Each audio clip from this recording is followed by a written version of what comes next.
बाद आप सारे महानुभावों का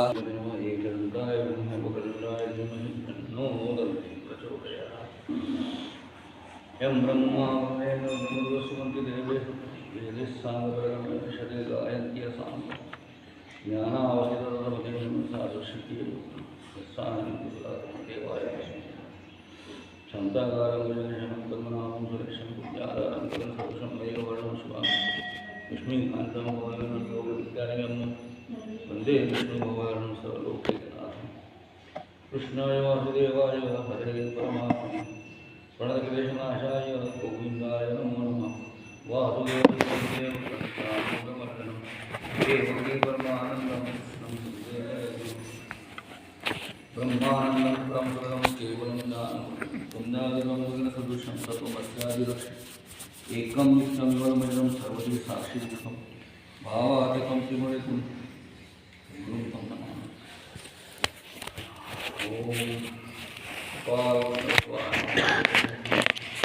श्री कृष्ण गोविंद हरे मुरारी हे नाथ नारायण वासुदेव श्री कृष्ण गोविंद हरे मुरारी हे नाथ नारायण वासुदेव श्री कृष्ण गोविंद हरे मुरारी हे नाथ नारायण वासुदेव।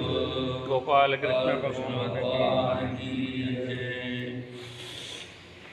तो गुरु जी के द्वारा इस 18वें अध्याय के 50 श्लोक हुए थे, ऐसा उन्होंने मुझसे कहा था। ठीक है सर? आपने देखा जो भी होगा 50 श्लोक हुए। पिछले हफ्ते मैं नहीं आया था। हाँ, पर उन्होंने मुझसे कहा था कि 50वें श्लोक तक मैं गया हूँ, आप उसके बाद आगे बढ़ो। तो जैसे कि हम लोग जानते हैं कि 18वें अध्याय के पहले श्लोक में भगवान ने अर्जुन से जो बात कहना शुरू की वो अर्जुन के प्रश्न के साथ जुड़ी हुई थी कि संन्यास और योग के अंदर में क्या श्रेष्ठतम है, इसके बारे में आप मुझे बताओ, उसके गुणों के बारे में अलग अलग समझाओ। ऐसा उन्होंने अपना पहला श्लोक था उसके अंदर, और उसी के साथ भगवान ने संन्यास और योग के बारे में बताना शुरू कर दिया। अब संन्यास को हम लोग लौकिक अर्थों में मान के चलते हैं कि छोड़ छाड़ के चले जाना, ऐसा अर्थ श्रीमद् भगवद गीता में संन्यास का नहीं है। ये पहले अपने मन में फिट करना है। अब आमतौर बोलने की बात है ना कि उसने तो सब छोड़ दिया, संन्यास मतलब लेके चला गया था। संन्यास का मतलब है ज्ञान, संन्यास का मतलब है सांख्य। सांख्य का जो ज्ञान है वो संन्यास। सांख्य क्या है? जिस गीता का मूल जो मूल बात है वो 6 दर्शन जो अपने हैं, सांख्य, योग, वैशेषिक, न्यायिक, मीमांसा और वेदांत, ये 6 दर्शन जो अपने हैं अपने महत्वपूर्ण है। 4 योग, 11 उपनिषद, 6 दर्शन और 2 पुराण महत्वपूर्ण, और जो है भगवद गीता, इस सबका निचोड़ ये मान के चलो कि इतने अपने हिंदू धर्म के धर्मशास्त्र है, मूल आधार। वैसे अपने यहाँ पे कोई एक धर्मशास्त्र तो नहीं किसी दूसरे धर्म के जैसा कि एक धर्म और उसमें जो लिखा है वो मानो, ऐसा है नहीं। ज्ञान है, तो ज्ञान का आधार क्या है? ज्ञान का आधार है जानना, पूछना, समझना, गुरु से प्रश्न करते हुए, उसकी सेवा करते हुए कुछ समझना। इसको हम ज्ञान प्राप्ति के साधन मानते हैं। इसलिए अपने धर्मशास्त्रों में चर्चा को बड़ी महत्ता है, एक दूसरे से बात करो। किसी और धर्म में ये सुविधा नहीं है, जो लिखा है वो मानो। हमारा जो है कि वो जो मानो बोलता है उसको जानो, और जानते जानते फिर मानो, या मानते मानते भी जानने का प्रयत्न कर सकते हो आप, रुकना कहीं नहीं है। तो ये विषय जो था वो उसके अंदर में है। और मुझे याद पड़ता है कि मैंने 18वें अध्याय को प्रारंभ भी मैंने किया था। पहले 10 श्लोक जो थे वो मैंने लिए थे, जिसके अंदर में कर्मयोग विशेषता थी। कर्मयोग के बारे में बताया था कि कर्मयोग क्या है, सांख्य का ज्ञान क्या है। तो सांख्य का मतलब ये निश्चित जान लो, संन्यास का मतलब ये निश्चित जान लो कि अपना शरीर जो है वह केवल प्रकृति के द्वारा निर्मित एक व्यवस्था है, प्रकृति के द्वारा, और प्रकृति जड़त्व लेके होने की वजह से प्रकृति ने जो निर्माण किया है ये शरीर 24 तत्व जो है, प्रकृति को पकड़ के जो 24 तत्व है उसके अंदर में इंद्रिया, मन, बुद्धि, अहंकार ये सारी चीजें आती है, तो उसके अंदर में वो जड़त्व लेके चलती है, वो अलग है। और उसके अंदर में जो पुरुष नाम का तत्व अपने अंदर में है वो अलग है। ये दोनों चीज अलग अलग है, ये मानना मतलब सांख्य का ज्ञान है। और इसको ये मानना कि ये जड़त्व के कारण ये जो आत्म तत्व भी रहता है वो ब्रह्म में रहता है, ये मान के चलता है कि मैं शरीर हूँ, ये शरीर मेरा है, तो ये मेरा है और मैं हूँ, इस मानने में उसका अहंकार भी आता है और उसका ममत्व भी आता है। तो इस शरीर के साथ में अपने आत्मतत्व, अपने स्वरूप जो मूल हम है उसका स्वरूप ये जड़त्व के साथ जुड़ा हुआ होने की वजह से ब्रह्म में रहता है। इस भ्रम को हटाने के लिए पहला सूत्र ये है कि हमें मान ले कि ये शरीर के अंदर में जो आत्म तत्व है वो निर्विकार है, निर्लेप है, ये कहीं क्रियाहीन है, बाकी जो क्रिया है वह प्रकृति के साथ जुड़ी हुई है, इसको मान के चले। तो इसलिए फिर बाकी अध्याय में बताया कि कर्मयोग क्या है, बाकी जो हम सब कर्म करते हैं वो कर्म अपने लिए जो करते हैं वो किसी और के लिए करते हैं, जिसमें हमारा कोई उद्देश्य नहीं है, हमारा कोई स्वार्थ नहीं है, वो योग में परिवर्तित हो जाता है, जिसे हम कर्म कहेंगे। अगर हमारे जीवन में अगर इस चीज को हम मान लें कि हमारा जीवन ही किसी दूसरे के लिए है, दूसरे के सुख के प्राप्ति के लिए हमें अगर कष्ट भी हुआ तो भी हम लोगों ने पीछे नहीं हटना चाहिए और दूसरे के सुख की चिंता करना चाहिए, इसको कहेंगे हम लोग कर्मयोग। और दूसरे की चिंता करने का आधार क्या होगा? आधार होगा प्रेम। अगर दूसरे के प्रति प्रेम है तो उसकी चिंता करते हैं हम लोग, प्रेम है तो उसकी चिंता करता है। माँ बेटे के प्रति उसके मन में वात्सल्य का भाव, प्रेम का भाव इतना अधिक रहता है कि उसके अगर कहीं गिर गया और चोट भी अगर आई और बेटा अगर रोने लग जाता है तो बेटे के साथ माँ के आंख में भी आंसू आएंगे, क्योंकि वो आंसू का आधार ही प्रेम है उसके प्रति। तो हम ऐसा प्रेम क्यों न करें? और उसके बाद के श्लोकों में यहाँ भी पहले कर्मयोग बताया, उसके बाद ज्ञान की बातें बताइए, और 50वें श्लोक तक हम लोग जाएंगे तो आपको समझ में आएगा कि यहाँ पे ज्ञान की बात की है भगवान ने, कि ज्ञान कैसे प्राप्त करना, कौन कौन से स्टेजेस में जाना। यहाँ तक के कि 49 और 50 के श्लोक में जो है कैसे होना चाहिए। असक्त बुद्धि सर्वत्र जीतात्मा विगत स्पृहा नैष्कर्म सिद्धि परमाम संन्यासेनाधिगच्छति। यानी यहाँ पे सांख्य योग के द्वारा परम सर्वश्रेष्ठ ऐसे नैष्कर्म, मतलब निष्कर्म मतलब जिसके अंदर में हमारा कोई भी काम भावना नहीं है, इसको हम निष्कर्म भाव बोलेंगे, इसके अंदर में, और इसको प्राप्त होता है जो बिल्कुल जितात्मा है, अपने शरीर को जीत लिया है, ये सारी चीजें। लेकिन ये सब पढ़ने के बाद आदमी को लगता है कि ये सब तो नहीं कर पाएंगे हम लोग, क्योंकि इतना जो जितात्मा, जितेंद्रिय, विगत स्पृहा, ये सारे जो गुण बताए हैं वो सामान्य रूप से सिद्ध और योगी के बारे में बता सकते हैं, क्योंकि वो जो सिद्ध होते हैं वही इस स्थिति में रहते हैं कि अपने शरीर की कोई चिंता नहीं है, अपने शरीर के प्रति मोह में नहीं है, हमेशा वो ध्यान करते रहता है। ये इसके बाद वो उसके मन में कोई इंद्रियों की लालसा, काम भावना, गुस्सा, जो सारे बताए, इच्छा, द्वेष, ये सारी चीजें जिसके अंदर में नहीं है, उसके बारे में ये सारा विषय है। तो यहाँ तक आने के बाद में ये समझ में आता है कि ये सब हम सामान्य जीवन भोगी लोग जो है उनके लिए बड़ा मुश्किल है।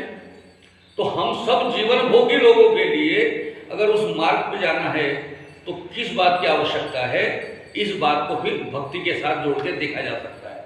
क्योंकि भक्ति की अधिकता जो है, देखो उपासना और भक्ति में फर्क है। उपासना, हम लोग उपासक हैं, पूजा पाठ करते हैं, अगरबत्ती लगाते हैं, मंदिर में जाते हैं, समझे कि नहीं? ये सारी चीज़ें तो हमारे उपासक होने को सिद्ध करती है। हम उपासना करते हैं, लेकिन उपासना में क्रिया की अधिकता है, क्रिया ज़्यादा होती है उपासना में। पूजा अर्चा सारा कार्यक्रम है, हम लोग कहीं सुनने जाते हैं, ज्ञान हासिल करते हैं, यानी हम लोग भागवत कथा भी सुनने जाते हैं, तो हम लोग एक उपासना की दृष्टि से जाते हैं कि भाई सामने वाले पंडित जी जो कहेंगे वो सुनेंगे। लेकिन उसकी परिणति जो है वो प्रेम का आधिक्य जैसे जैसे हमारा परमात्मा के प्रति बढ़ेगा वैसे वैसे हमारी श्रद्धा बढ़ेगी। इसलिए कि ज्ञान को प्राप्त करने के लिए जो मैंने अभी बताया ना कि ज्ञान प्राप्त करना चाहिए शुद्ध अंतःकरण से, जो जिसे प्राप्त हो जाता था सिद्ध आदमी जो है ब्रह्म को, जो ज्ञान की पराकाष्ठा है, ज्ञान निष्ठा की पराकाष्ठा है। समासे नवे पुंते यह निष्ठा ज्ञानस्य या परा, ज्ञान की जो बहुत निष्ठा है वो हमें प्राप्त होती है, ऐसा भगवान ने कहा था। तो उसका फिर लक्षण बताया, साधन सामग्री क्या क्या चीज होती है, ये 3 श्लोकों के अंदर में आता है। बुद्ध्या विशुद्धया युक्तो धृतात्मानं नियम्य शब्दादीन विषयान् त्यक्ता राग द्वेषो विरस्य विविक्त सेवी लघवाशी यत्वाक्काय मानसः ज्ञान योग परो नित्यम वैराग्यम समुपासित अहंकारम बलम दर्प काम क्रोध परिग्रह विमुच्य निर्ममः शांतो ब्रह्म भुवाय कल्पते। ये ज्ञान को हम लोगों को प्राप्त करना हो तो इतनी सारी चीजें लगती। अब कैसे? विशुद्धया मतलब बुद्ध्या, विशुद्धया मतलब बुद्धि से विशुद्ध, शुद्ध ऐसी सात्विक भाव से युक्त, वैराग्य से आश्रित, एकांत का सेवन करने वाला, नियमित भोजन करने वाला, धैर्य पूर्वक अपने आत्मा का नियमन करके शरीर वाणी वश मन को वश में करके शब्दादि विषयों का त्याग करके राग द्वेष छोड़कर निरंतर ध्यान योग के परायण जो हो जाता है उसका परिणाम क्या होता है? अहंकार, बल, दर्प, काम, क्रोध और परिग्रह से जो मुक्त हो जाता है, ऐसा ममता रहित शांत व्यक्ति क्या होता है? ब्रह्म को प्राप्त होता है। ये सारे गुण जो है ना वो धीरे धीरे हम लोग समझेंगे कि सिद्ध योगी के हैं। आप और हम लोगों के लिए बड़ा मुश्किल है सब, समझेंगे नहीं? ये सिद्ध योगी के। अब सिद्ध योगी भी जरूरी नहीं कि आप इसी जन्म में ये सारा करते करते सिद्ध योगों को प्राप्त हो जाए, ऐसा जरूर नहीं है।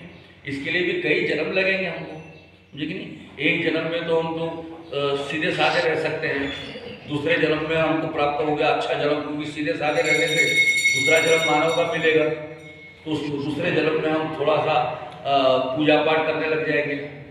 फिर पूजा पाठ करते करते, नाम जप करते करते भगवान का आशीर्वाद मिले तो हमारे प्रारब्ध में हमारे पुण्य का भाग बल ज़्यादा रहेगा, तो अगला जन्म हमको ऐसे किसी बड़े आदमी के घर में जन्म लेने का मिलेगा सौभाग्य, किसी ज्ञानी आदमी के घर में जन्म लेने का सौभाग्य मिलेगा, किसी कलाकार के घर में जन्म लेने का सौभाग्य मिलेगा। फिर उस जन्म में हमारी और क्षमता बढ़ेगी भगवान के प्रति प्रेम की, तो उसके बाद हम लोग वो कुछ जिसको कहते हैं हम लोग योग प्राणायाम वगैरह वगैरह इसके अंदर में लगे रहेंगे। उसके बाद हम बिल्कुल ऐसे संतत्व को पहुंचेंगे, अवलिया जैसे बन जाएंगे। उसके बाद योगी सिद्ध ऐसे बनेंगे। ऐसे अनेक जन्मों का अपग्रेडेशन तपते तपते अपग्रेडेशन होता है, अपग्रेडेशन होते होते और हर बार के इसके अंदर में तपते हुए, तप के अंदर में तपते हुए धीरे धीरे हमारे अंदर के किलबिश जो है, दोष है, वो खत्म जितने होते रहेंगे। क्योंकि मैंने एक बार आपको बताया था कि कर्मयोग, ज्ञान योग और भक्ति योग, इसका परिणाम क्या होता है? कर्मयोग के द्वारा अगर हम किसी दूसरे की चिंता करेंगे तो हमारे संचित में हमारे कर्मों के फल कम जमा होंगे, क्योंकि हमारा कर्म करेंगे तो हमारा फल जो है वो जमा होते रहेंगे। लेकिन दूसरे के लिए कर्म करेंगे तो हमारे खाते में कर्म का बंधन नहीं बैठेगा। इसलिए कर्म का बंधन नहीं बैठेगा तो कर्म का फल कम जमा होगा। तो कर्मयोग करने से हमारे संचित में हमारे कर्मों का फल जो है वो कम जमा होगा, जिसके कारण हमारा अगले जन्म का जो प्रारब्ध होता है, संचित के बाद जो प्रारब्ध का रूप अगले जन्म को मिलता है, उस जन्म में हमारे पिछले कर्मों के बल कम रहने से हमें उसके भोग कम भोगने पड़ेंगे। ये कर्मयोग का बढ़िया साधन है और ये हम लोगों ने करना चाहिए, क्योंकि सामान्य लोग हम ये तो कर सकते हैं, किसी और की चिंता कर रहे हैं, लेकिन इसके लिए आवश्यक क्या है? इसके लिए आवश्यक ये है कि भगवान के प्रति हमारी निष्ठा इतनी ज़्यादा रहे कि सामने वाले के अंदर में भी परमात्मा का ही स्वरूप है, ये मान के चले तो सामने वाले के प्रति प्रेम बनेगा। लेकिन मैं तो अपने अंदर के भगवान को भी नहीं पहचानता, इसलिए सामने वाले के बंदे के अंदर में खुदा है, बंदा जो है वो है, आपको पता नहीं चलता।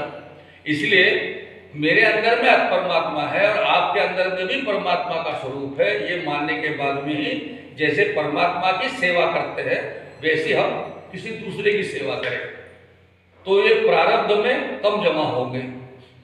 लेकिन क्या होता है, भक्ति योग के द्वारा जो होता है, अगर हमारे मन में भक्ति बढ़ेगी तो जो पिछले जन्मों के कर्मों का फल जो है, जो हमें इस जन्म में भोगना है, वो भोगना हमारे लिए भक्ति योग के कारण बड़ा सुसह्य हो जाता है, सहन करने के लायक हो जाते हैं, यानी दुख की बहुत चिंता नहीं रहती। आप देखना, जो भी संत महात्मा होते जो भक्ति मार्ग में लगे हुए रहते, उनको अगर कोई कष्ट भी हुआ तो कष्ट को भी वो कष्ट नहीं मानते। मुझे रामकृष्ण परमहंस जी ने अपनी भक्ति की अत्याधिकता के वजह से अपने एक भक्त का कैंसर लेके आखिरी क्षण में वो बड़े सामान्य रूप से अपने को लगेगा कि कैंसर का दर्द कितना उनको सहन करना पड़ता होगा स्वामी रामकृष्ण परमहंस को, ये लोगों को लगता है, लेकिन स्वामी रामकृष्ण परमहंस जी को ये बिल्कुल नहीं लग रहा था। वो कैंसर का दर्द भी उनके लिए सहज था, क्योंकि वो भक्ति मार्ग में होने की वजह से उन्हें उस दर्द का कोई भास ही नहीं होता था, भावना नहीं होती थी, और सहजता के साथ में कहते थे और सहजता के साथ में मृत्यु को प्राप्त हो गए। तो कहने का तात्पर्य यह कि भक्ति मार्ग पे चलने से हमारे जो कष्ट है वो दूर हो जाते हैं, क्योंकि हर चीज को हम मान के चलते हैं। कैसे मान के चलते हैं? अगर कष्ट भी हो तो जो भक्ति मार्ग का साधक रहेगा वो ये मान के चलता है ये तो परमात्मा का देन है, और उसने मुझे अगर ये कष्ट दिया है, इसका मतलब इस कष्ट देने के प्रति मामले में भी भगवान का मेरे प्रति कोई अच्छा चिंतन होगा, तभी तो ये कष्ट मुझे दिया है। मुझे नहीं, मैंने एक बार आपको बताया था ना कि मैंने मेरे राजनीति में था तो पिताजी गुस्से में आ गए। पिताजी गुस्से में आ गए, उन्होंने कहा कि तेरे चक्कर में मेरा घर बन मिल जाएगा, बोले राजनीति में है तो तू हट जा। अब राजनीति में बहुत छोटा सा कार्यकर्ता था। पिताजी ने मुझसे कहा कि तुम अलग रह लो, तो मैं अलग रहने चला गया। कष्ट में था उस समय, लेकिन अगर मैं अलग नहीं जाता तो मैं किसी संस्था का अध्यक्ष नहीं बनता, और संस्था का अध्यक्ष नहीं बनता, ऑल इंडिया का अध्यक्ष नहीं बनता, इंटरनेशनल का अध्यक्ष नहीं बनता, और न जाने कितने देशों के अंदर में भारत का प्रतिनिधित्व मैंने किया। बहुत सारे कमेटियों का भी मेंबर था, तो वो भी एक मेरा शानदार समय बीता। इसलिए मेरा ये मान के चलता था मैं कि भगवान ने जो मुझे अभी ये कष्ट दिया हुआ है, वो कष्ट के मामले में भगवान की कोई योजना है जिसमें मुझे सुख देने का व्यवस्था भगवान करने वाला है। इसलिए वो कष्ट को भी मैंने कष्ट नहीं समझा, लेकिन ये लगा मेरे को नहीं कुछ भी। और वाकई ऐसा हुआ कि जो कष्ट मुझे लग रहा था वो किसी यानी कोई दुख जो है प्रत्यक्ष दृश्य स्वरूप से अगर कष्टकारक भी लग रहा होगा तो ये मान के चलो कि परिणाम स्वरूप ये सुखकारक है। दृश्य स्वरूप में कष्टकारक है। आज अपने को तकलीफ होती है, बच्चा पढ़ता है, स्कूलों में जाता है तो कितना कष्ट में पढ़ाई करता है, उसको 12-12, 15-15 घंटे वो तब करता है ना पढ़ाई वाले, उसकी तो तब ही है, वो कष्ट है। रात में पहर को उठना, वो उठता है, उसकी माता जी भी उसके लिए उठती है, सब लोग कष्ट में जीते हैं। परिणाम क्या होता है कि बच्चा पढ़ लिख के बड़ा होता है, कलेक्टर हो जाता है ना, IAS बन जाता है, कलेक्टर बन जाता है। अगर वो पहले कष्ट न करता तो परिणाम स्वरूप वो इतने बड़े पोस्ट पे नहीं जा पाता और अपने माँ बाप को उनके बुढ़ापे में सुख नहीं है ना। धीरूभाई अंबानी ने अब बहुत कष्ट सहन किए, तो आज मुकेश अंबानी बना हुआ है। तो कोई भी चीज अगर कष्टकारक भी हो तो उसे कष्टकारक न मानते हुए परिणाम स्वरूप ही अच्छा है यह मानना, यह भक्ति का परिणाम है। इसलिए हम सब लोग उसको माने। और उसके बाद भक्ति योग के बाद ज्ञान मार्ग का क्या होता है? ज्ञान मार्ग के द्वारा हम लोगों ने यह समझ लिया कि हमारे अंदर में परमात्मा तत्व अलग है और शरीर सारा जो बना हुआ है प्रकृति के स्वभाव के साथ बना हुआ है। ये जिस दिन हमारे मन में फिट बैठ जाता है, ये नैरेटिव हमारे दिमाग में रॉन्ग नंबर नहीं, राइट नंबर हमारे दिमाग में फिट हो जाता है, तो हमारे जितने प्रारब्ध कर्म बने हुए संचित का जो पूरा बोझा आया हुआ है वो भस्म हो जाता है। और वो ज्ञान प्राप्त होने के बाद भस्म हो जाता है तो क्या हो जाता है? भस्म होने के बाद में हमें फिर जीवन में वापस इस धरती पे आना नहीं पड़ता। हम सबसे मुक्त हो जाते हैं और परमात्मा स्वरूप बन जाते हैं। इसको अगर वैज्ञानिक साइंटिफिक भाषा में अगर हम सोचे, थोड़ा वैज्ञानिक भाषा में सोचे, परमात्मा तत्व और हमारा आत्मा तत्व क्या होता है? क्या होता है कि हमारे अंदर में भी जो परमात्मा तत्व का एक अंश बना हुआ है, पिछले अध्याय में आपने देखा, पिछले गुरु जी ने बताया मम्मे वांछे जीवों को भगवान कहते हैं कि मेरा ही अंश सब जगह फैला हुआ है, सब जगह व्याप्त हो। लेकिन ये सब जगह जो व्याप्त है वो हमारे अंदर में है, एक तत्व है, सबके अंदर में है, पेड़ों में, पशुओं में, व्यक्तियों में, सब जगह है। अब ये हमारे अंदर का आत्म तत्व जो है वह इस पूरे ब्रह्मांड के अंदर में जो फैली हुई इलेक्ट्रोमैग्नेटिक स्थिति है, जो शक्ति है, एनर्जी है, पूरे ब्रह्मांड में, केवल ब्रह्मांड मतलब केवल अपना सूर्य मालिका नहीं, अभी सूर्य मालिका है, उसका गैलेक्सी, और गैलेक्सी बाद ब्रह्मांड, तो करोड़ों सूर्य और करोड़ों गैलेक्सी। इसके अंदर में कई युगों से, मतलब कहते हैं पृथ्वी की उम्र ही 197 करोड़ साल की एक पृथ्वी का आयु है। पृथ्वी इतने दिन तक के वो सब चल रहा है, कई करोड़ों सालों से जो चल रहा है सिस्टम। उस सिस्टम में जो एक इलेक्ट्रोमैग्नेटिक फोर्स है उसके हम लोग एक कण हैं, और हम लोग अगर इस कण को उस इलेक्ट्रोमैग्नेटिक फोर्स के साथ में जोड़ सके, ऐसे बहुत योगी लोग हैं जो ध्यान अवस्था में अपने आप को उसके साथ जोड़ते हैं, तो उन्हें पूरे ब्रह्मांड का, क्योंकि जैसे ही वो उस शक्ति के साथ अपने आप को जोड़ सकते हैं तो उनको पूरे ब्रह्मांड का दर्शन होता है।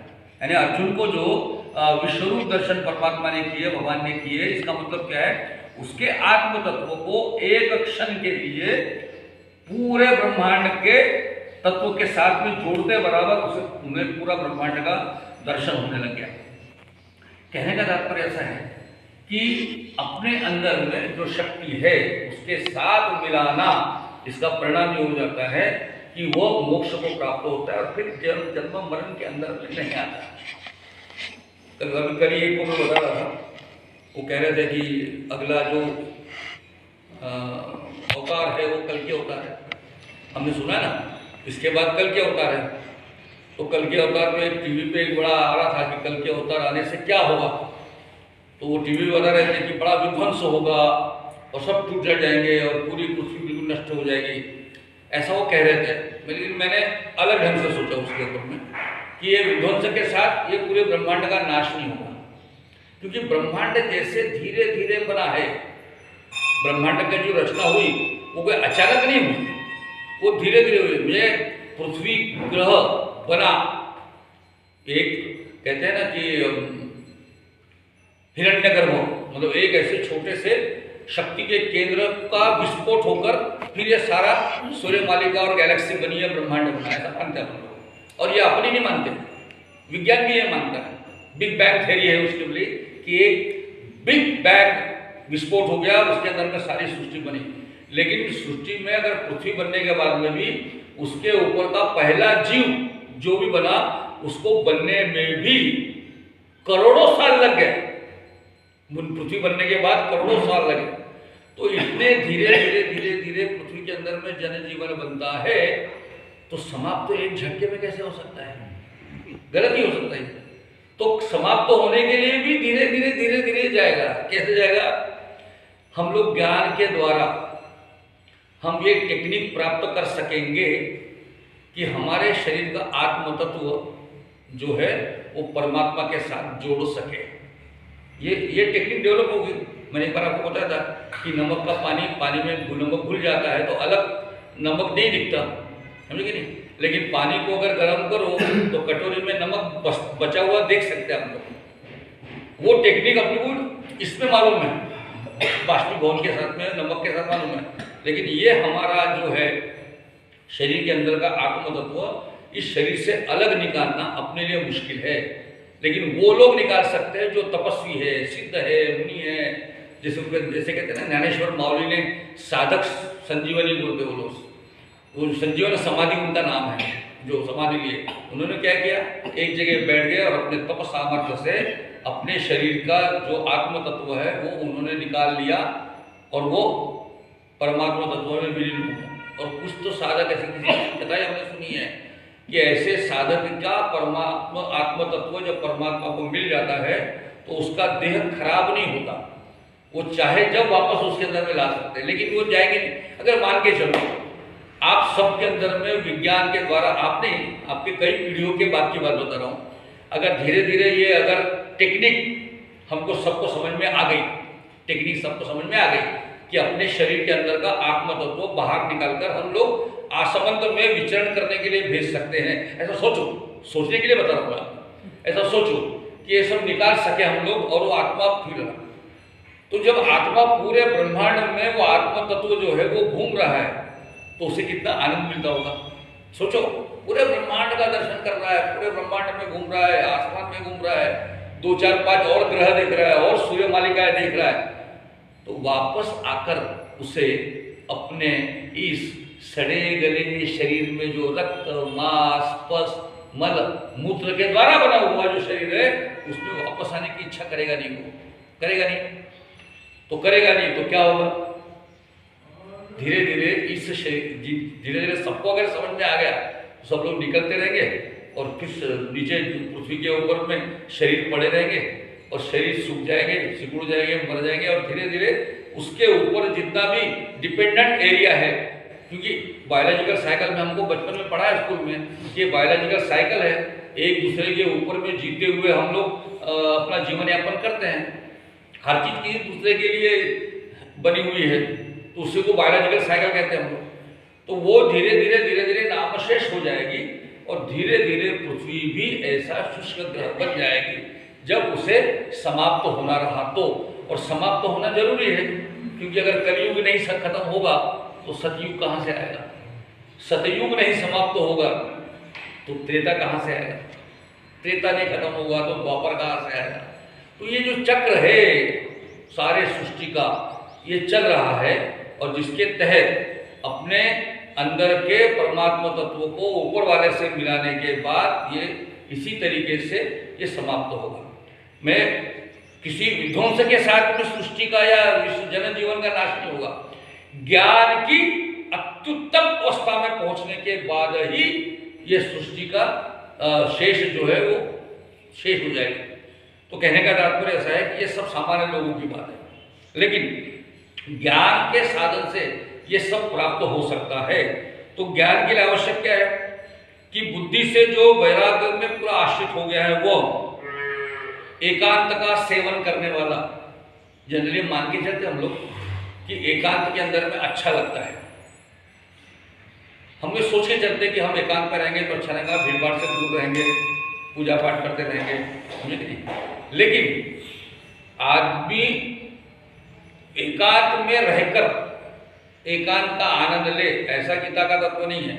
गीता कहता है कि भीड़ में रहकर भी जो एकांत में रहने का भाव निर्माण कर सकता है अपने अंदर में, कि मैं हजारों लोगों के अंदर में बैठा हूं लेकिन फिर भी मैं अपने अंदर में मस्त हूं, नाम जब कर रहा हूं, परमात्मा का ले रहा हूं, मेरे आजू बाजू में लोग आ रहे जा रहे, ये सब मुझे पता ही नहीं है, वो होता है सिद्ध। नहीं तो हम लोगों की आदत क्या है, हम लोग घर में पूजा भी करते हैं और ध्यान भी करना शुरू करते हैं, ध्यान भी करते हैं तो भी आवाज सुनते रहते हैं हम लोग, और कोई दूध वाला आया तो मैं ध्यान कर रहा हूँ, लेकिन दूध वाले ने आवाज़ दिया तो तड़ से अपने घर वाली को आवाज़ देते, ध्यान में से बाहर निकल कर, भैया दूध वाला आ गया, दूध ले लेना भाई, करते ना।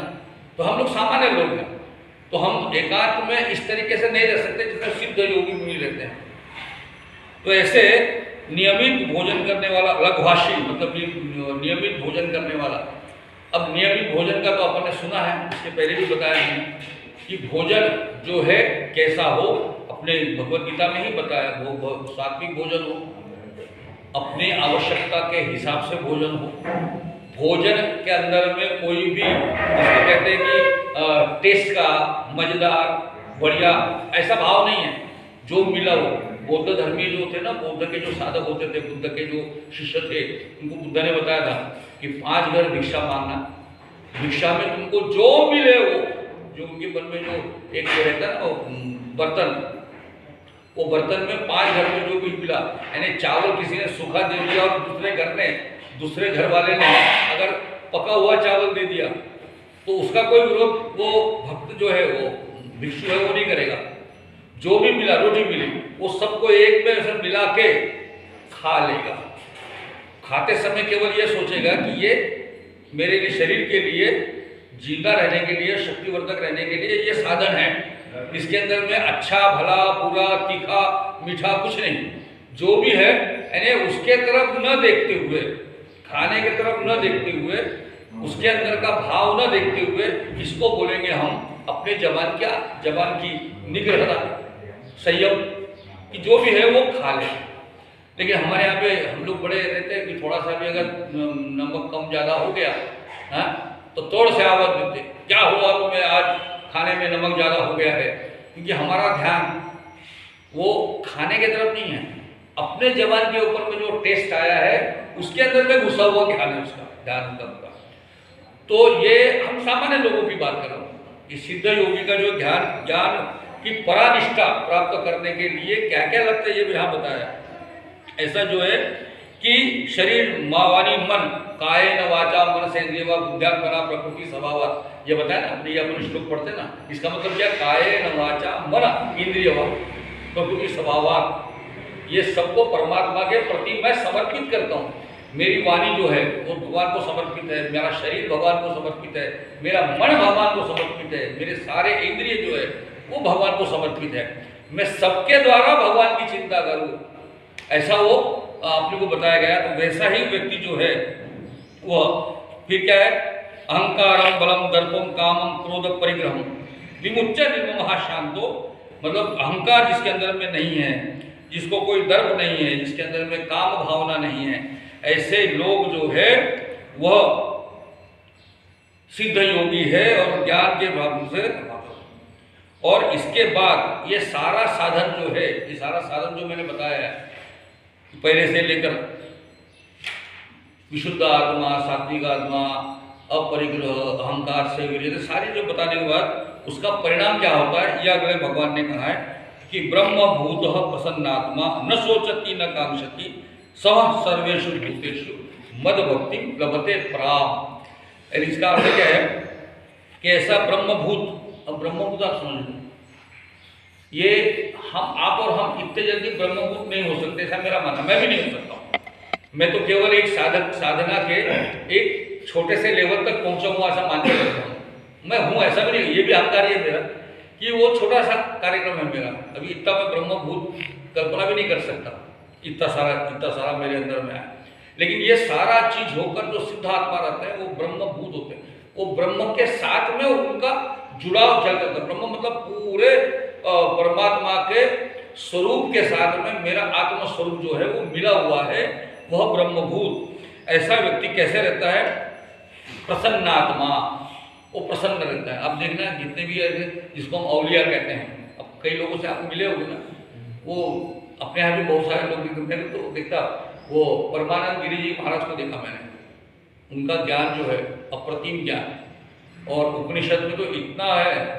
और उसके साथ में 2-3 बार हम लोग रामलीला जी की जो फैक्ट्री है ना, वो हाईवे के ऊपर वहाँ आए थे, वो वहाँ से भी उनका शादी का भंडारा में कार्यक्रम भी हुआ, हमको मिलने गए थे वहाँ पे, उस नमस्ते कर रहे थे, लेकिन वो ऐसे ही बैठे हुए थे, ऐसा लग रहा था कि वो इस दुनिया में नहीं है, यानी उनके तरफ उनके पाँव का हाथ कोई फर्क नहीं पड़ता था, कोई उनको खाना चाय पूछे तो कुछ नहीं, यानी ऐसा जिसको कहते हैं ना अपने मस्ती में ही थे, ऐसा मेरे को बार बार लग रहा था। तो ऐसे व्यक्ति को हम देखते हैं, ऐसे बड़े विभूतियाँ हैं हमने देखी हुई है। तो ऐसे जो अवलिया टाइप के लोग रहते हैं वो हर चीज़ में प्रसन्न रहते हैं, उन्हें ना दुख का कोई भान है, ना सुख का कोई भान है, न सोचनी न कांक्षी। उनका प्रवचन हुआ था कि लक्ष्मी लॉन में, वही क्या? लक्ष्मी लॉन नगर के ग्राउंड का 7 दिन करके परमानंद गिरी जी महाराज, उनकी शिक्षा के बारे में सब लोग जानते हैं। वो साध्वी, वो क्या नाम है उनका, भूल गया मैं, गोकुल धाम उनका हरिद्वार में है। तो जो ना सोचना मतलब कोई दुख का कोई बात नहीं, शोक नहीं, न कोई इच्छा करते हैं न कांक्षा। समस्त सर्वेषु भूतेषु, सर्वभूत मात्रा में समत्व का भाव जिसके अंदर में है, मतलब सब भूत मात्रा, वो आदमी जो ऐसा ब्रह्मभूत हो जाता है, वो आदमी अपने अंदर में तो परमात्मा को देखता ही, पेड़ों के अंदर में भी देखता है, गाय के अंदर में देखता है, तो कुत्ते में भी देखता है, और सबके अंदर में परमात्मा तत्व है।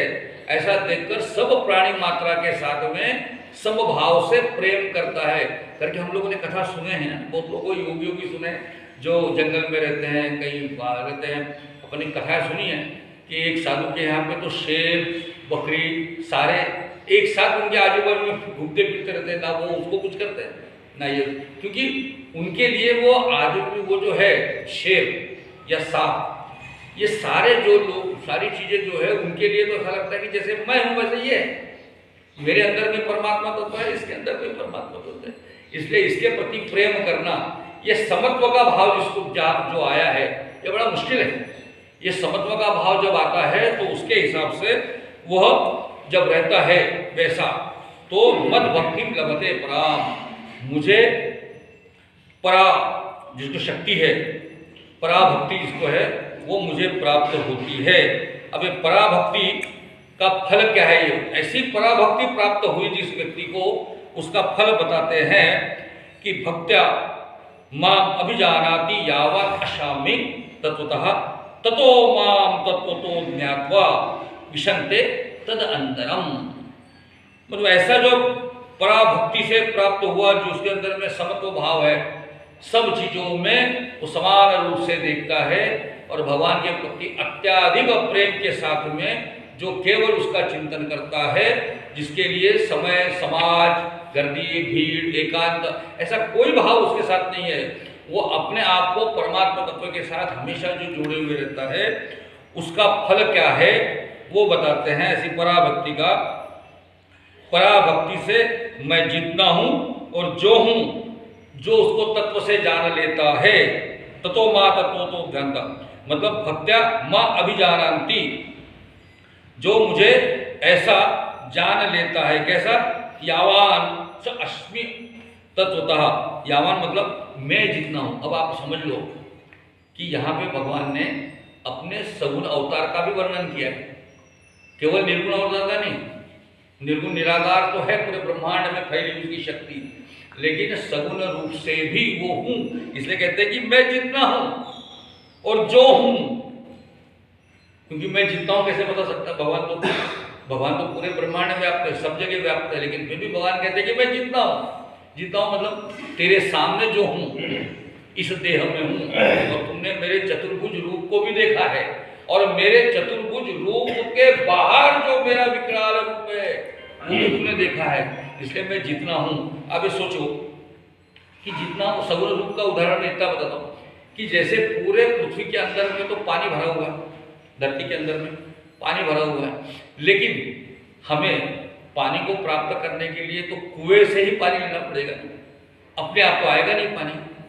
तो पानी प्राप्त करने के लिए हम लोगों को जमीन में से निकालने के लिए कुआं बनाना पड़ता है करके, सगुण साकार रूप के लिए परमात्मा देहधारी भी बनते हैं जब समाज में उसकी आवश्यकता हो, नहीं तो ये शक्ति तो सब जगह फैली हुई।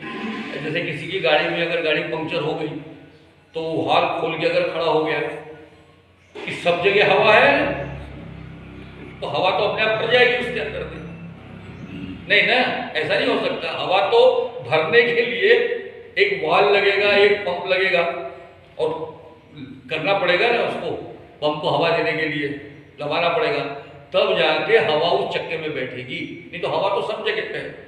तो उसी तरीके से भगवान तो सब जगह पे है, लेकिन भक्ति के द्वारा तुम्हारे सन्मुख भी वो आ सकते हैं सगुण साकार रूप में करके भगवान कहते हैं कि यावान अश्व सब तत्वता, सब जगह मैं हूं, लेकिन जो मुझे इस तत्व से जान लेता है, तत्व से मतलब मैं एक्चुअली सही में क्या हूं ये जान लेता है कि तेरे अंदर में तू क्या है ये जान ले, और वो तू जानेगा तो पूरे ब्रह्मांड में क्या हूं ये भी जान लेगा।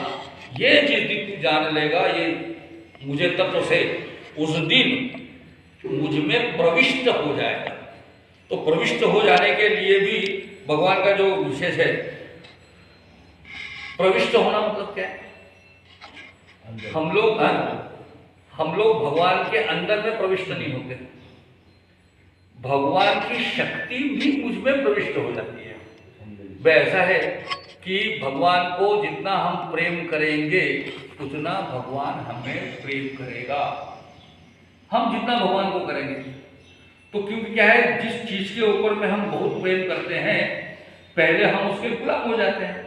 जैसे कोई मदिरा का सेवन करता है तो पहले घूंट में शायद उसे कुछ पता नहीं लगता होगा, लेकिन धीरे धीरे उसका जो आनंद मिलता है मदिरा सेवन का उसे, उसके बाद क्या होता है, मदिरा उसके ऊपर में हावी हो जाती है। आपने देखा पीने वाले के बाद में पहले पेट में तो उसको लगता है कि मेरे को तो मैं को कुछ फर्क नहीं पड़ता बॉस, और जैसे उसने बोला मैं समझ जाता हूँ कि ये बिगड़ गया है, क्योंकि जिसे ये पता ही नहीं चला कि मेरे पे वो हावी हो रही है, मतलब कितना गुलाम हो गया। उसके बाद वो गुलाम हो जाता है जी, एक बार उसकी आदत लग जाए, समझे कि नहीं, तो वो गुलाम हो जाता है और उसके ऊपर में दारू हावी हो जाती है। फिर दारू उसको अपना मानती है, ये दारू को अपना मानना बंद हो जाता है इसका। तो किसी भी शौक के हम कभी भी इतने गुलाम न हो कि वो हमें अपने गुलामी में ले ले। हमारी आदत हो गई, कुछ लोग बोलते ना ऐसे गुलाम हो जाते हैं, अरे नहीं सुबह जब तक मैं खाऊंगा नहीं और वो अंदर में डालूंगा नहीं तब तक मेरा पेट साफ नहीं होता, जब तक एक बीड़ी नहीं पीऊंगा तब तक साफ नहीं होता, जब तक चाय नहीं पीऊंगा तब तक काम में उत्साह नहीं रहता। तो ये वैसे मान के तो चलता है कि ये सारे साधन मेरे गुलाम है, ये वो मान के चलता है, लेकिन ये भूल जाता है कि ये सारे शौकों ने उसको गुलाम बना के रखा हुआ है। उसकी इच्छा के बगैर, मतलब कितना है कि चाय के बगैर वो आदमी हलचल करना भी छोड़ देता है, मजा नहीं आया, जब तक चाय नहीं पीऊंगा तब तक के तो बहुत काम नहीं कर सकता, मतलब चाय का कितना गुलाम हो गया। तो जरूरी है कि धीरे धीरे ऐसा प्रेम उसके प्रति हो गया कि वो अपन, तो भगवान के प्रति अगर हमारा इतना प्रेम हो जाए तो हम भगवान के गुलाम हो सकते हैं, लेकिन भगवान हमारे ऊपर में हावी हो सकता है। लेकिन फिर भगवान जब हमारे ऊपर में प्रेम करना शुरू कर देता है तो भगवान भी अपना गुलाम हो जाता है। फिर वो भी कहता है कि यह भक्त मेरा मालक है, यानी भक्त भी भगवान को अपने गुलामी में ले सकता है, यानी भगवान को भी उसका आनंद आएगा किसी भक्त का वो बंदा हो जाए। ऐसा आनंद भगवान को भी मिलना चाहिए ना, समझे कि ऐसा आनंद। मैंने एक शेर लिखा था,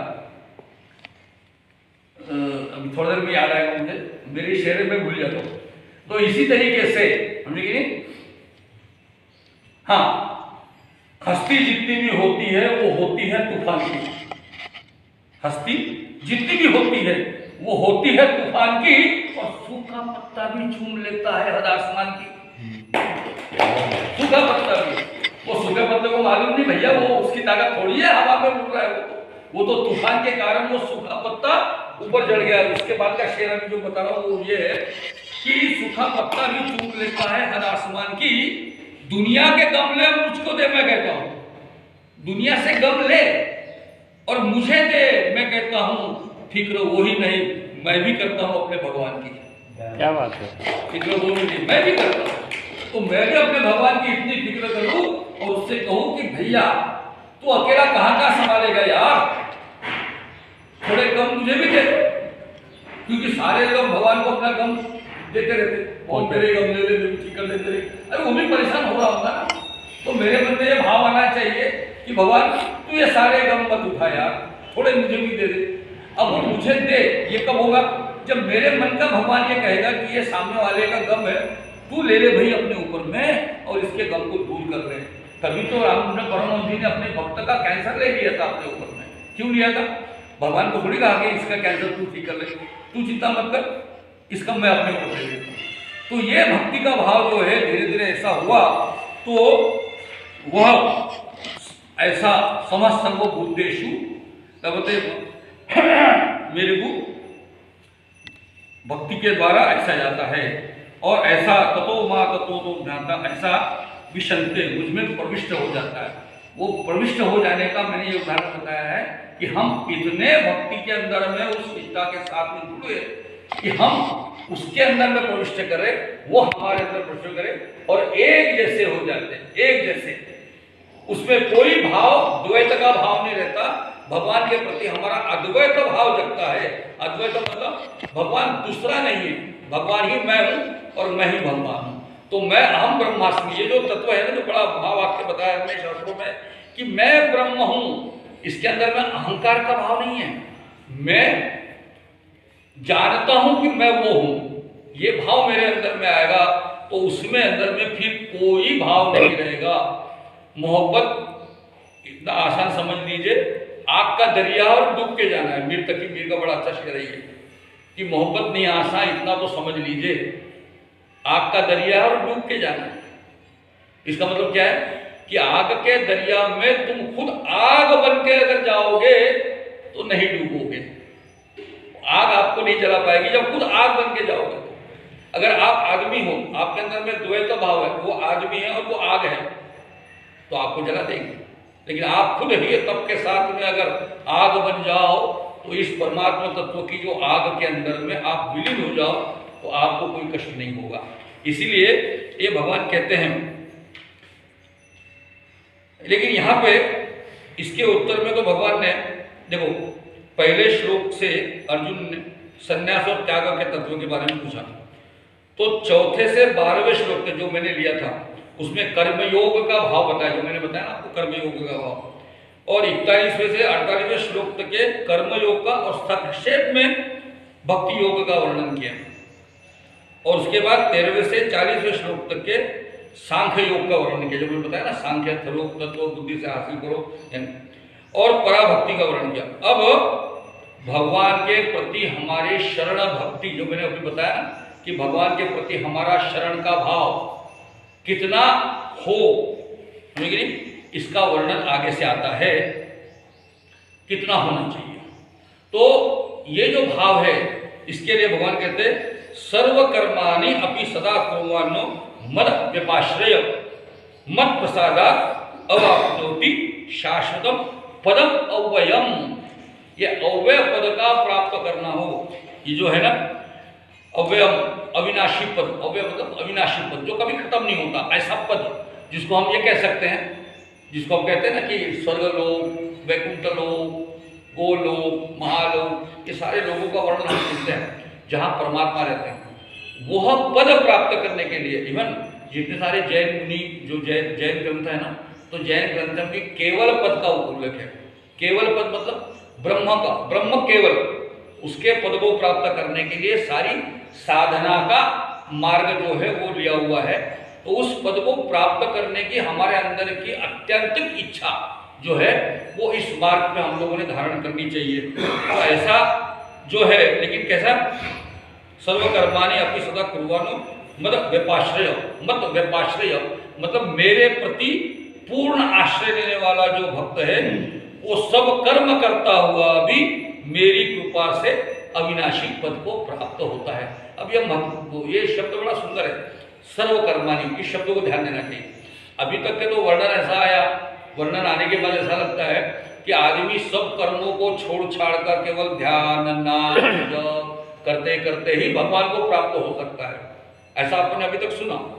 और अपने को बताने समय में लगता कि ऐसा लगने लगता है कि भगवान के प्रति इतना भक्ति में हो जाएगा कि सब काम छोड़ छाड़ के उसके प्रति समर्पण हो जाए तब जाके केवल। भगवान कहते हैं नहीं, मेरे प्रति मत व्यपाश्रय, इसको बोलते हैं, मेरे प्रति पूर्ण आश्रय का भाव जिसके अंदर में आता है वह आदमी सर्वकर्माणी, मतलब सर्व कर्म करते हुए भी, मतलब आप अगर दुकान में बैठे हो दुकान में बैठो, आप स्कूल में जाते हो स्कूल में जाओ, आप पढ़ाने का काम करते हो, इवन अगर माता बहन खाना खाते समय भी, खाना बनाते समय, खाना खाते समय खाना तो हम लोग खाते हैं, आप तो बनाते हो, खाना बनाते समय भी भगवान का नाम, भगवान के प्रति, यानी एक सब ये अवस्था कैसे आती है कि हर चीज को हम मान के चले कि जो मैं खाना बना रही हूं वो भी मैं नहीं बना रही हूं,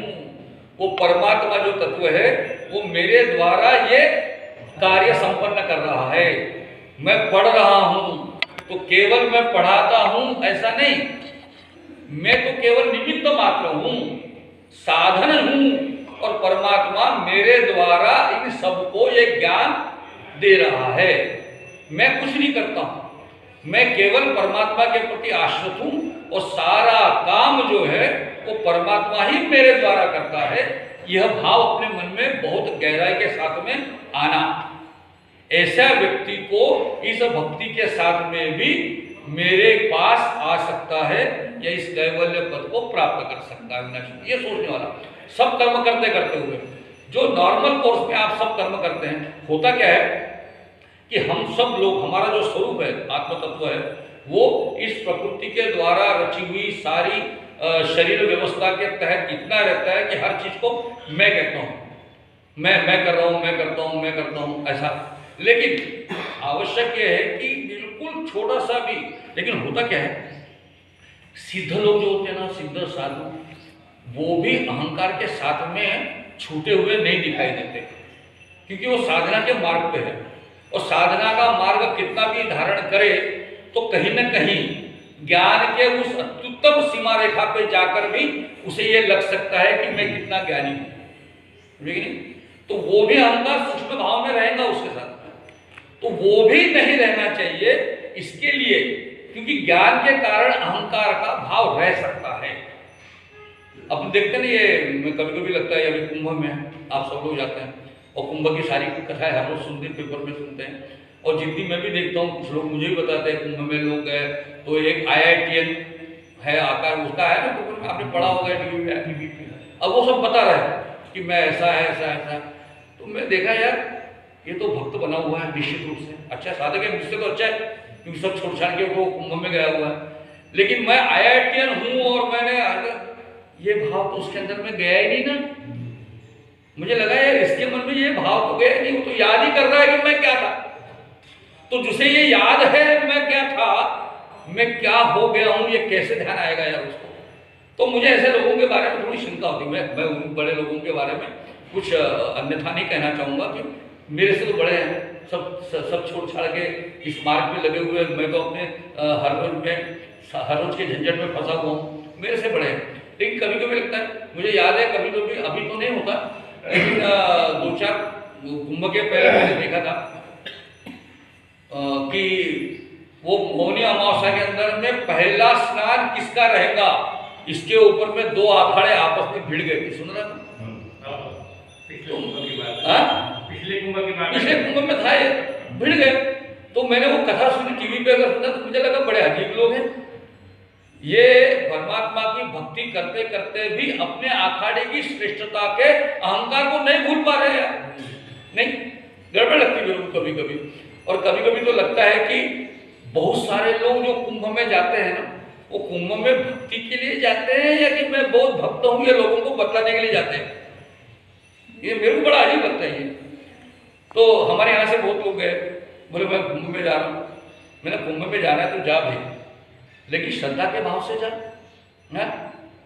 तो कुछ लोग तो बहुत सारे लोग हैं कि गांव भरे में पूरा प्रचारित करते कुंभ में जाते हैं, 10-20 लोगों को बताया बगैर उनको समाधान नहीं होता, पकड़ पकड़ के, मालूम है क्या जा रहा हूँ कुंभ में जा रहा हूँ। कब जा रहा हूँ? अरे 4-5 लोग मिलकर जा रहे हैं। अरे बड़े भक्त बड़ा अच्छा, बता क्यों रहा है यार, शांति से जाओ, शांति से वापस आ अगर भक्त है तो। लेकिन नहीं, सब लोगों के मन में कभी कभी तो लगता है कि वो आदमी अगर 10-20 लोगों को अगर बता देता है कि मैं जा रहा हूँ, तो जाते जाते आखिरी में वो जाना भी बंद कर देता है। इस वक्त एक आदमी खेल रहा था बैडमिंटन, तो हर रोज एक आदमी को पकड़ के, बॉस सुबह बहुत अच्छा लगता है बैडमिंटन खेलने।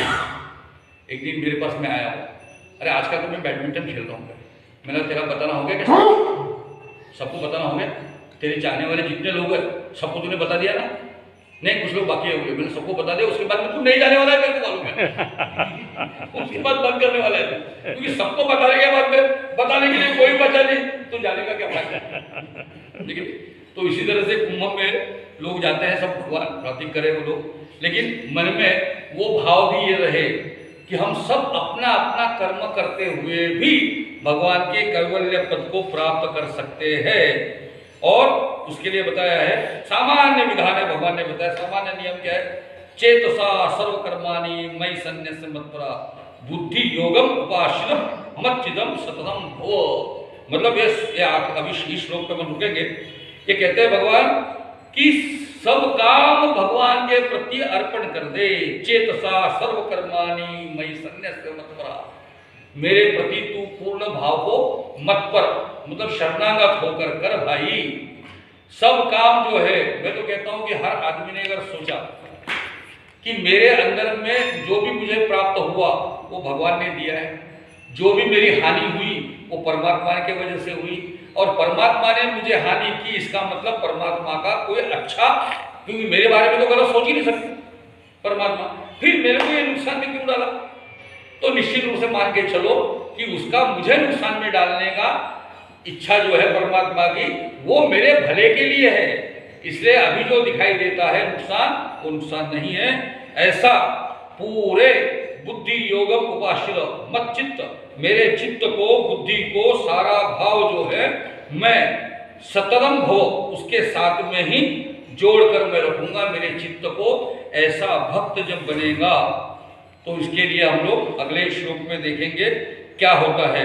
और यहाँ भगवान कहते हैं इस तरह से मच्चित सर्व दुर्गानि मत प्रसादा तरिष्यति, मतलब सब जो है कष्ट के साथ में तुम मेरे साथ इस भवसागर से पार हो जाओगे। तरिष्यति, भगवान पार हो जाएंगे। कैसे? एक तो पहले भी 12वें अध्याय में कहते हैं कि उद्धरे तेषाम समुद्रता मृत्यु संसार सागर, मेरा अगर भक्त हो तो मैं मृत्यु रूपी संसार सागर से मैं उसका उद्धार कर देता हूँ। यहाँ तो मैं उद्धार करता हूँ बताते हैं, लेकिन 58वें श्लोक में भगवान कहते हैं कि तू ही तर जाएगा मेरे भक्ति से।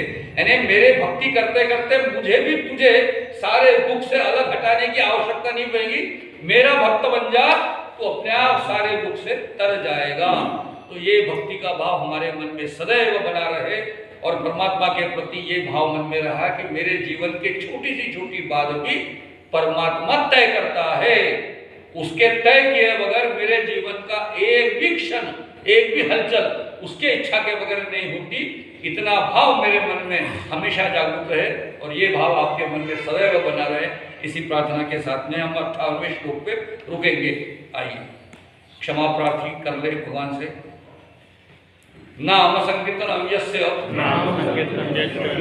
सर्व पाप प्रणाशनम प्रणामो तो पितृ नमामि हरि। इतने दिन में आपको भी याद हो गया होगा। नाम संकीर्तनम यस्य सर्व पाप प्रणाशनम प्रणामो तो पितृ नमामि हरि। आप लोगों को भी आप शुरू करो। नाम संकीर्तन सर्व पाप प्रणाशनम प्रणामो तो पितृ नमामि हरि। गोपाल कृष्ण भगवान की जय। आरती करेंगे। गोपाल कृष्ण भगवान की जय। आरती करो। मेरी आदत थोड़ी ऐसी है कि आप लोगों को अगर यहाँ मैं बताने आया हूँ तो आपके अंदर में वो सब आया कि नहीं आया ये भी देखना पड़ेगा। नहीं तो क्या हो गया, आप आए स्कूल में पढ़े, शाम को पिताजी ने पूछा, पाड़ा बोल के देख जी वो वही छोड़ गया है।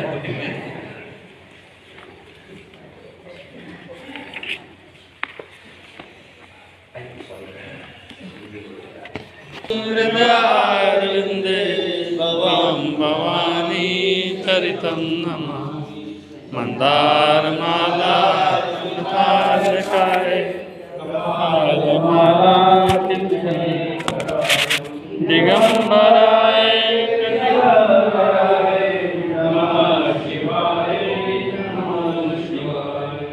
भागवत भगवान की जय आरती गोपाल आरती भागवत भगवान की जय आरती ये अमर ग्रंथ ये मुनि पंथ ये पंचम वेद निराला नवदुर्ग जगाने वाला ये अमर ग्रंथ ये मुनि पंथ ये पंचम वेद निराला नवदुर्ग जगाने वाला हरि नाम हरि नाम हरि नाम हरि नाम जग में मंगल की आरती पापियों को पाप से है आरती भागवत भगवान की है आरती पापियों को पाप से है आरती ये जाति गीत पावन पुनीत पापों को मिटाने वाला हरि दर्श कराने वाला ये जाति गीत पावन पुनीत पापों को मिटाने वाला हरि दर्श कराने वाला ये सुख करनी ये सुखरनी ये सुखरनी ये सुखरनी श्री मधुसूदन की आरती पापियों को पाप से है आरती श्री भागवत भगवान की है आरती पापियों को पाप से है आरती ये मधुर बोल जगवंत बोल मार्ग बनाने वाला बिगड़ी को बनाने वाला ये मधुर बोल जगवंत बोल मार्ग बनाने वाला बिगड़ी को बनाने वाला श्री राम हरि राम हरि श्री राम हरि राम हरि प्रभु की महिमा की आरती पापियों को पाप से है आरती श्री भागवत भगवान की है आरती पापियों को पाप से है आरती कर्पूरगौरं करुणावतारं संसारसारं मुनिदेवतां सदावदन्तं हृदयारविन्दे भवं वाणी सहितं नमामि वन्दारमालां कृतालकायै कपालमालां कृतिकाय दिगम्बराय नमः शिवाय त्वमेव माता त्वमेव बन्धुर्सखा त्वमेव विद्या त्वमेव सर्वं मम देव गुरुर्ब्रह्मा गुरुर्विष्णु गुरुर्देवो महेश्वरः गुरुर्साक्षात् परब्रह्म तस्मै श्री गुरुवे नमः बोल गोपाल भगवान की जय की जय लाल की जय भगवान की जय की जय